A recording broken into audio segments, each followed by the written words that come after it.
Your worst decisions share a timestamp. They cluster in the same phases, the same seasons, the same stretches of low energy you swore you'd handle differently this time.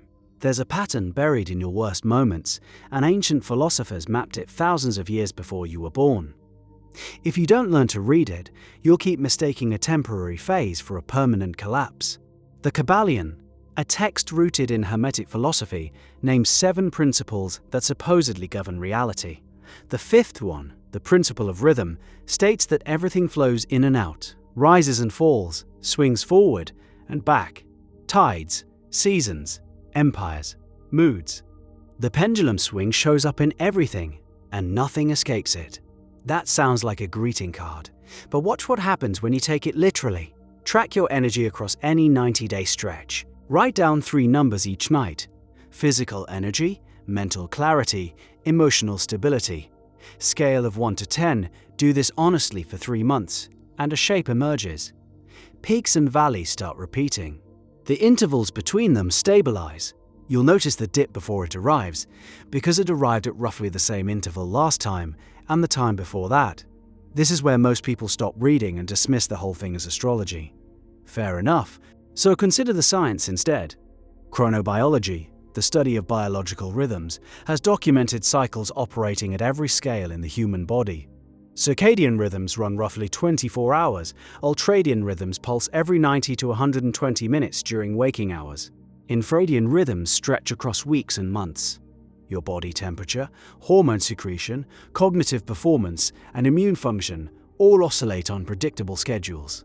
These cycles interact with each other like overlapping waves, sometimes amplifying, sometimes cancelling out.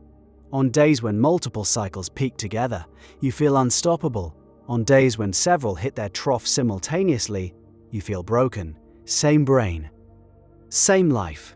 The only variable is where you sit on half a dozen biological sine waves you've never bothered to track. The Hermetic philosophers didn't have EEG machines or hormone assays. They had observation and pattern recognition refined across centuries. And they arrived at the same conclusion. Rhythm governs everything, and the wise learn to work with it instead of against it. So what does working against it look like? You already know. It's the Sunday night panic when motivation vanishes and you conclude the project is doomed. It's the Wednesday afternoon where focus dissolves and you decide you're fundamentally lazy. It's the quarterly slump where everything feels stale and you start drafting resignation letters. Each time, you treat the low phase as evidence of who you really are. The peak was the fluke. The valley is the truth. The Hermetic teaching says the opposite. Both are the rhythm. The peak is no more real than the trough. Treating either one as your permanent state is the mistake, and is the mistake almost everyone makes in both directions. During peaks, you overcommit. During troughs, you abandon ship. Both reactions assume the current state is permanent. Both are wrong. The Kybalion introduces a concept called the law of neutralization. The idea is simple. You can't eliminate the swing, but you can change your position relative to it. A skilled sailor doesn't stop the waves, she adjusts the sail. The Hermetic version of this is mental. Learning to observe the downswing without being consumed by it. Recognizing the trough as a station the pendulum passes through, and refusing to make permanent decisions based on temporary positions. This sounds like standard mindfulness advice. Here's where it gets more specific. The Hermetic tradition suggests that the rhythm operates on the mental and emotional planes with the same mathematical regularity it shows in the physical world. Your mood swings have a period, a measurable interval between peaks. Your creative cycles have amplitude, a range between highest output and lowest, and both of these can be mapped, predicted, and planned around. Think about what that means for practical decision-making. If you know your energy typically dips in the 3rd week of each month, you stop scheduling high-stakes presentations during that window. If you know your creative output surges for about 10 days after each trough, you front-load your most demanding work into that window. You're surfing the rhythm instead of drowning in it. The ancient Hermeticists called this rising above the swing. The modern equivalent is strategic self-awareness, building your schedule around your cycles instead of pretending you're a machine that outputs the same quality every day. No one outputs the same quality every day.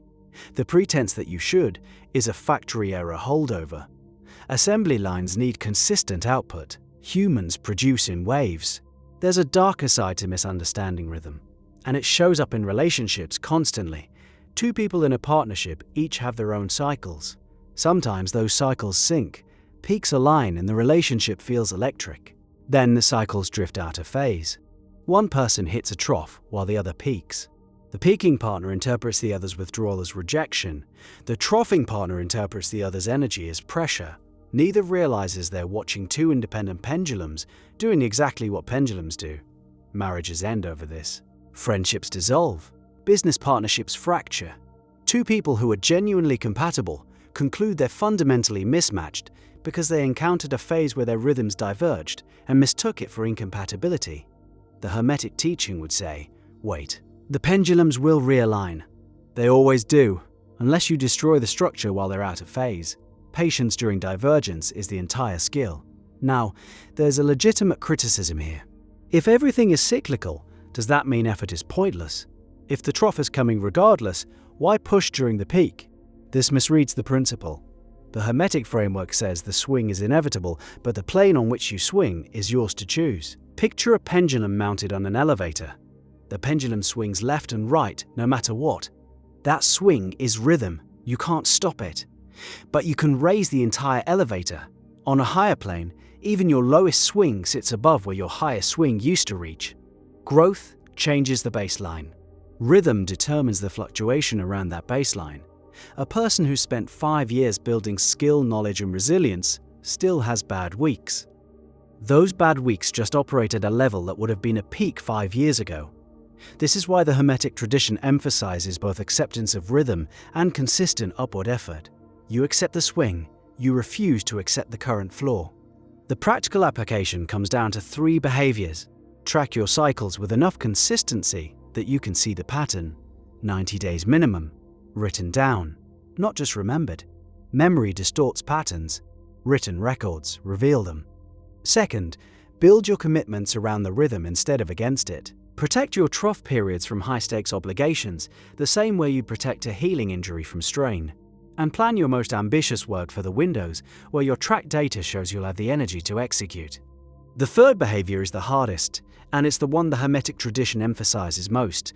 When you're in the trough, do nothing irreversible. Don't quit, don't send the email, don't end the relationship, don't conclude that the project was a mistake. Sit in the discomfort and wait. The pendulum is already swinging back. It was swinging back the moment it reached the lowest point. That's what pendulums do. Your confidence in this becomes the skill itself. The first time you consciously watch yourself enter a low phase, label it as rhythm, and refuse to react, something shifts. The trough still feels heavy. You still lose energy, focus, motivation. But the panic disappears, and panic was always the real damage. The low phase passes in days. The decisions you make while panicking during the low phase can take years to undo. There's a reason ancient traditions across every continent landed on cyclical models of time and experience. The Greeks had the Great Year. Hindu cosmology maps vast cycles within cycles. Chinese philosophy tracks the alternation of yin and yang. The Hermetic principle sits in this lineage, the observation that reality pulses, and fighting the pulse is the source of most unnecessary suffering. You felt this. You've had the week where everything clicked, followed by the week where the same tasks felt impossible. You blamed discipline, you blamed circumstances, you blamed yourself. The rhythm was just doing what rhythm does. The pendulum swung left, then it swung right. And somewhere in the middle of the downswing, you made a decision you didn't need to make, about a situation that was going to resolve on its own, because you mistook a phase for a fate. Every clock in your house shows you circles. Every year walks you through the same seasons. Your own body rebuilds itself on overlapping cycles you can measure with a notebook, and 90 days of honesty. The pattern is everywhere, waiting to be useful, the moment you stop treating your lowest point as your truest one.